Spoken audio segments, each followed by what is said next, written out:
I want to tell you something, and I need you to really listen. Not with your ears, with your memory. Think of the last time someone spoke to you and you felt every word. Not because the words were complicated, not because the grammar was perfect, but because the person meant it. That feeling, that connection, that is what language is actually for. And today, we're going to find it together.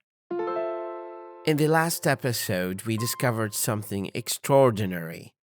You already know English words, thousands of them living inside you. Quiet, waiting, television, hotel, internet, bank. You said them without thinking because they were already yours. In this episode, we met two versions of the same person, one who was afraid, one who wasn't. And the only difference between them was one conversation, one moment of courage. Today, we go deeper because knowing words is only the beginning. The real question is, how do we make someone feel something with those words? Here is something researchers discovered that will change the way we see English forever. The most powerful words in any language are not the long ones, not the academic ones, not the ones you find at the back of the dictionary. The most powerful words are the ones that arrive quietly. Words like stay, wait, listen, here, now.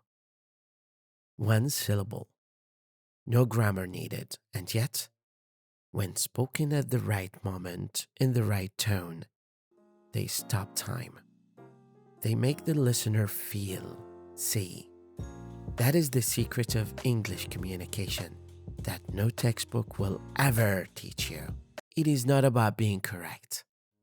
It's about being present. I want to do something different right now. I want you to close your eyes if you can. Do that safely.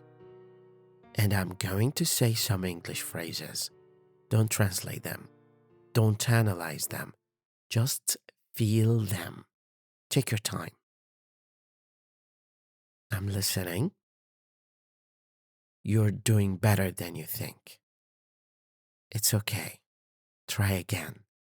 Open your eyes. How did those feel? Warm? Safe? Calm? That feeling is not an accident. Those phrases were designed by centuries of human conversation to make another person feel that they matter. And now you know how to say them. Let's learn 3 expressions today, real ones you will use this week. Expression 1, I hear you. Not I hear your voice, not I understand your grammar. I hear you means I understand how you feel. I see your situation. I am with you. Use it when a friend is frustrated, when a student is tired, when someone feels lost. 2 words, but infinite warmth. Expression 2 is walk me through it. This means explain it to me very slowly. Step by step. Don't rush. I want to understand. You can use it at work, in class, with anyone teaching you something new. Can you walk me through it? 6 words, and suddenly you sound fluent, confident, engaged. Expression 3. It's growing on me. This is beautiful. Means something I didn't like at first. I am beginning to like it now. A new song, a new food, a new city. English was difficult at first, but it's growing on me. Say that sentence out loud right now. Because it's true, isn't it? There is a concept in psychology called the mere exposure effect. It means this: the more you are exposed to something, the more you begin to like it, even if you didn't like it before. Researchers played unfamiliar music to people in a study. At first, people felt nothing, maybe slight discomfort. But the more they heard it, the more they liked it. Without changing a single tone, without changing a single note. English is the same. Every episode you listen to, every conversation you attempt, every word you say out loud, even alone in your room, is rewiring something in your brain. Quietly, invisibly, and permanently. You're not the same person who pressed play on episode 1. You have already changed.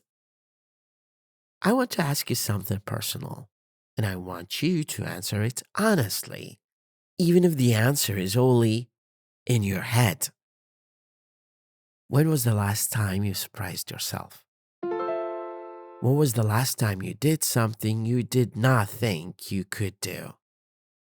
For many of my listeners, that moment is right now. Listening to an English podcast, understanding most of it, feeling for the first time that maybe this is possible. That feeling has a name in English. It's called wonder. Hold on to it. Here's what I want you to do before you sleep tonight. Say these 3 phrases to someone you trust, a friend, a family member, or just to yourself in the mirror. I hear you. Walk me through it. It's growing on me. Say them in English. Feel how they sit in your mouth. Notice how they sound. And tomorrow, find one moment, just one, to use one of them in a real conversation. That one moment is in episode 4. I am Dr.Walid, and this has been the language report of today. Stay close. ربي معكم.